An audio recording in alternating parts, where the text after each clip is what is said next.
네, 그럼 윤 대통령에 대한 탄핵 심판 선고 언제쯤 나올지 전망을 해보겠습니다. 임주혜 변호사 나와 있습니다. 이 윤 대통령 사건은 과거 두 전직 대통령의 사건과 비교하면 수기 기간이 깁니다. 그 이유가 있을까요? 그렇습니다. 먼저 꼽을 수 있는 이유로는요, 헌법재판소의 업무 과중 꼽을 수 있습니다. 그러니까 지금 기본적으로 돌아가고 있는 사건들이 상당히 많습니다. 그렇죠. 탄핵 사건들이 지금 줄줄이 예상이 되어 있었고요. 그리고 권한쟁의 심판도 있었습니다. 그렇다 보니 평의라던가 판결문 작성에 절대적인 시간이 걸리고 있다, 이렇게 평가할 수 있을 것 같습니다. 그리고 두 번째로는 이 윤석열 대통령 탄핵 심판 자체에 진술의 신빙성을 다투는 부분들이 많다는 점 꼽을 수 있겠는데요. 결국 이 변론에서의 증언과 이전에 있었던 어떤 진술들, 이 가운데 좀 차이가 발생하는 부분들이 발생을 하면서 진술의 신빙성을 따지는데 다소 시간이 걸리고 있는 것이 아니냐 추측이 가능합니다. 그리고 마지막으로 지난주에 있었던 윤석열 대통령의 구속 취소가 하나의 변수로 꼽히고 있습니다. 직접적인 영향을 주는 것은 아니라고 해도 지금 적어도 공수처의 수사권에 문제 제기를 한 부분은 분명한 만큼 탄핵 심판의 근거가 되는 그 증거 자료들을 다시 한번 정리하고 조사하는 과정 거치고 있기 때문에 시간이 좀 더 걸리고 있다고 보입니다.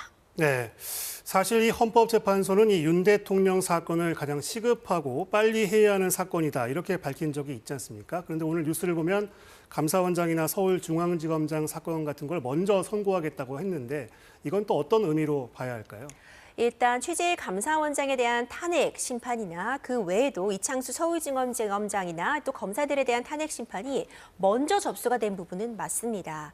다만 쟁점에 있어서는 보다 좀 가벼운 쟁점을 다루고 있다라는 평가는 가능해 보이는데요. 네. 감사원장 같은 경우는 이제 대통령 관저 이전에 관한 감사가 부실했다는 점이나 전현희 국민권익위원장에 대한 표적 감사 혐의로서 지금 탄핵 심판이 제기가 되었고, 이 검사 3인은 이 도이치모터스 부실 수사에 대한 부분을 근거로 해서 지금 탄핵 심판이 제기되고 있는 상황인데, 윤석열 대통령의 탄핵 심판보다는 결론을 내리기가 수월했기 때문에 먼저 지금 선고를 하는 것이 아니냐, 이런 예측이 가능해 보입니다.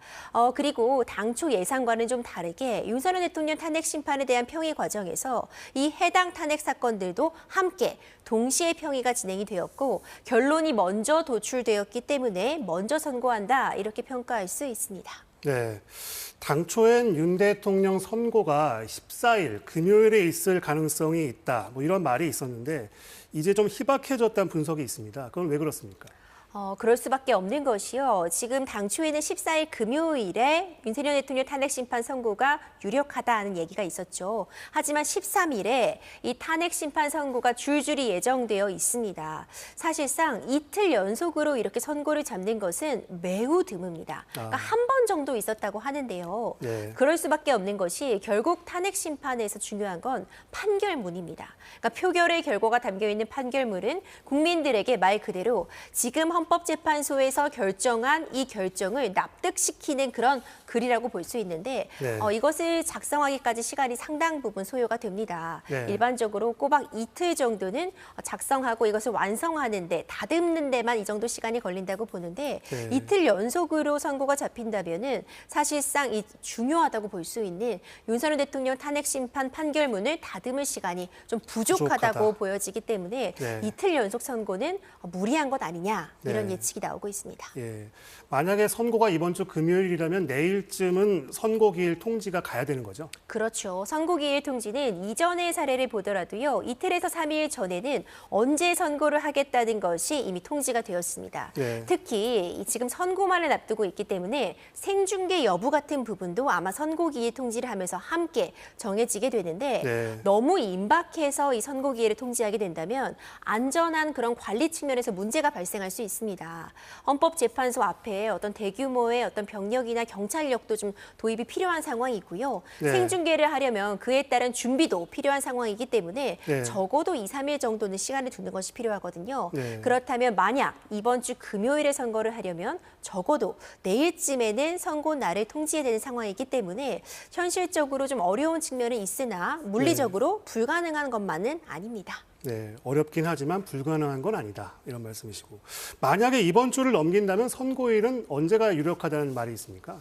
사실 예측이 매우 어렵습니다. 그렇죠. 여러 가지가 모두 이제 가설의 가설 정도에 불과할 것 같은데 네. 기본적으로 13일에 감사원장 및 검사 3인에 대한 탄핵 심판 선고가 있습니다. 네. 그리고 다음 주 18일에는 박성재 법무부 장관의 변론 기일이 잡혀 있습니다. 네. 그렇다면 사실 다음 주 중에 결론이 난다고 한다면은 이 변론 기일 전이나 아니면 그 후 이렇게 꼽히고 있는데 네. 사실상 어떤 정확한 요일이나 날짜를 현재로서 예측하기는 매우 어려워 보이고요. 네. 다만 3월을 넘지는 않을 것이다 이런 예측은 나오고 있습니다. 네. 그럴 수밖에 없는 것이 일단 기본적으로 탄핵 심판은 너무나도 선고가 늦춰지게 되면은 국정에 혼란을 초래할 수 있는 점, 그리고 지금 4월 18일에는 문영매 재판관과 이미선 재판관의 임기가 만료가 되기 때문에 그렇죠.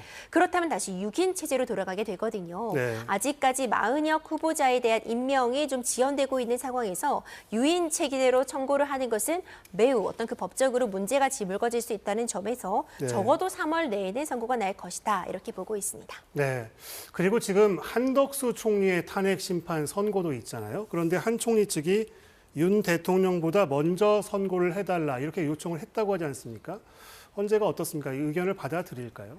사실 먼저 선고를 하지 못할 그런 법리적인 문제는 없습니다. 네. 다만 지금 쟁점으로 꼽히는 부분이 한덕수 총리에 대한 탄핵 사유 중에 윤석열 대통령의 탄핵 사유와 유사한 지점이 있는 그런 겹치는 부분이 있습니다. 결국 12.3 비상계엄 선포 과정에서 한덕수 총리도 동조했다, 함께했다 이런 혐의점을 함께 받으면서 탄핵 사유에 포함이 되어 있는데 네. 이 부분이 한덕수 총리에 대한 탄핵 심판이 먼저 진행되게 되면 네. 그 사유에 대한 판단을 먼저 받게 되고 그렇다면 간접적으로라도 윤석열 대통령 탄핵 심판에 대한 결과를 예측할 수 있는 그런 효과가 있을 수도 있기 때문에 네. 아마도 헌법재판소에서는 윤석열 대통령 탄핵 심판보다 한덕수 총리에 대한 탄핵 심판 선고를 뒤로 늦출 가능성이 조금 더 높지 늦출 않나. 가능성이 있다. 네, 현재로서는 예측이 되고 있습니다. 그렇군요. 그리고 이 윤 대통령 측이 헌재에 그 변론 재개를 요청하지 않기로 뭐 가닥을 잡았다 뭐 이런 보도도 있었는데요. 이런 건 어떤 맥락으로 봐야 합니까?